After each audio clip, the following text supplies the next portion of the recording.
I think you protect yourself by having a strong mental foundation, right? Like vulnerability of protection, like growing, winning, having things happen the way you want, starts at home. And at home, I don't mean in your four walls, I mean in your brain. You have a sense of who you are. Are you strong?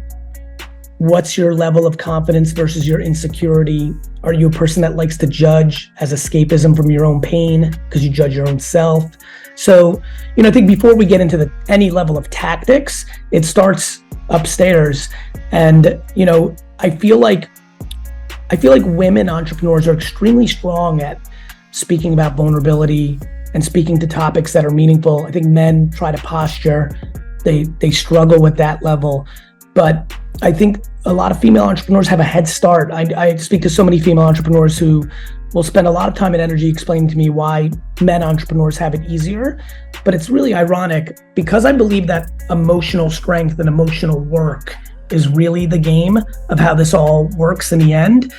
I think the level of conversation on the female entrepreneur sector tends to skew better and higher, and the frequency of the conversations are deeper and more thoughtful. And I actually think that, sometimes that for some people, they think that they're wasting too much time or energy on that, but I think that's the actual work. And so what I would say is a continuation of path of like really feeling confident, which speaks to cutting out the cavities of insecurity. People have to work on tuning out those voices while equally respecting that they may have value.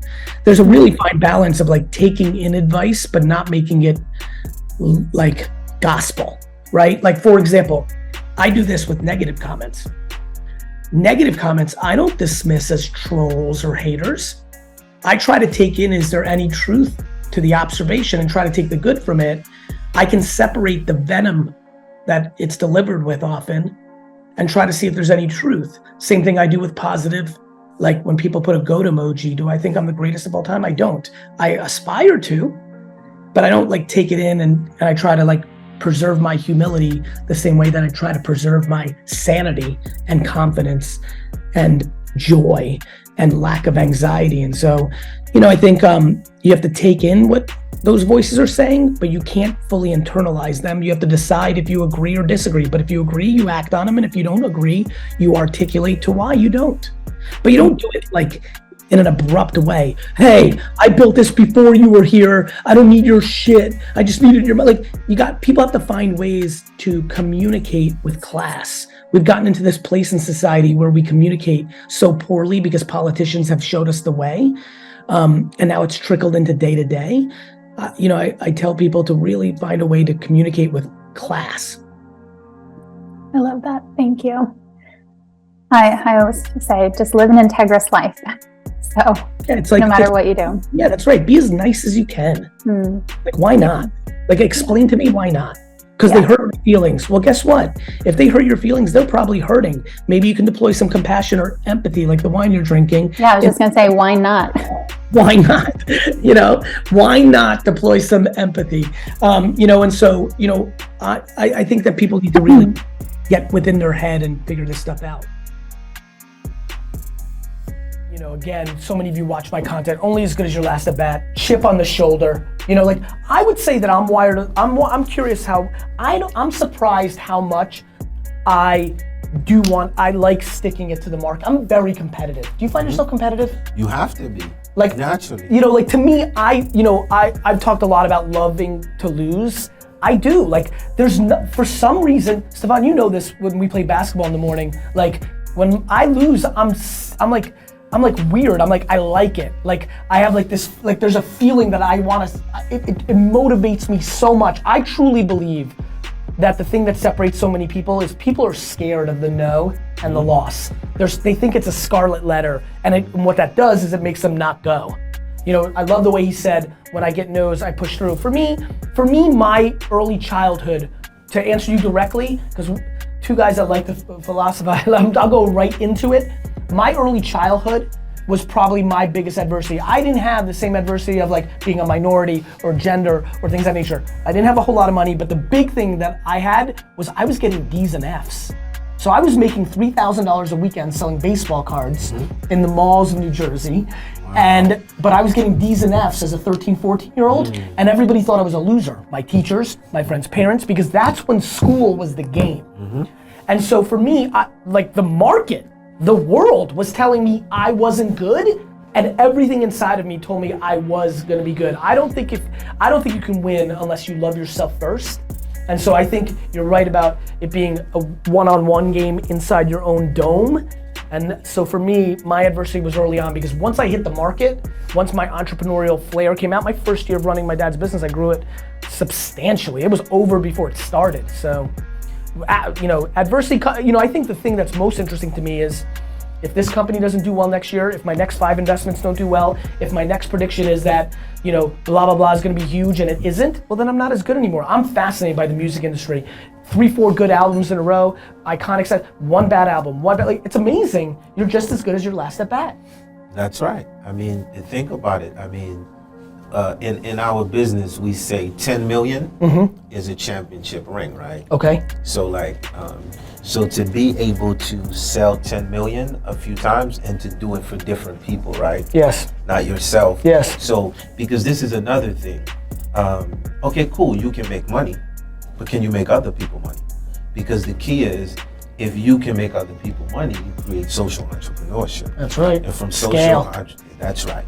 And then, so for me, that's definitely part of, so for me in my business, I remember when we did this score, I got scared after we sold 10 million. Because I said, no disrespect to Menudo. or like, no, I'm not dissing. I love Menudo, the new kids on the block. I love them because they watching it. Yep. I love them. But I was like, holy shit, like we're a pop group now. So I disappeared, man. Got an apartment on 66th Street and 3rd. And I was like in a small room. And I was like, I have this thing called the Carnival. And I was like, I have to do this thing. And I was like, it's artsy, I have to do this thing. And then from there, God landed me Destiny Child, Beyonce and them, right? Somebody was like, yo, we love the Carnival. There's these 4 girls in the hotel room, and we need you to just go see them. And then I went to this hotel. Let me ask you a question about that hotel room. Was that a moment where you just understand immediately, like did you immediately understand Beyonce had real big time talent, or did that develop, like just for you, some people, I'm just curious how story time. I think for me, I have a knack, like Lauren as a kid, 14, 15. She's from Maplewood? Yeah, Maplewood, New Jersey, Columbia, right? So I get this gift from the church though. It's like purely, and the church called me the choir director. I can find a singer in 2 minutes. I'm like, oh, this is the singer that's gonna sing lead. So definitely when I first saw Beyonce, I was like, wow, right? What do I remember about Beyonce the most? I'll tell you. And she watching, she know. Thanks for watching, B. Yeah, every, and this taking me back, right? So Destiny Child was opening up for me. Is that right? Right? Watch this. But every time Destiny Child got off the stage and I went on, Beyonce was always on the side studying the show. Now people be like, man, why is she so invincible? She's so invincible because she's a student of the game. She put in the work. Right? So this is another thing when we talk about so for me, when I show up, it's not about what I'm doing. I want to know what you're doing. It's right. It's actually what I do for a living is actually only predicated on watching what other people are doing to figure out what they're gonna do next. Losing.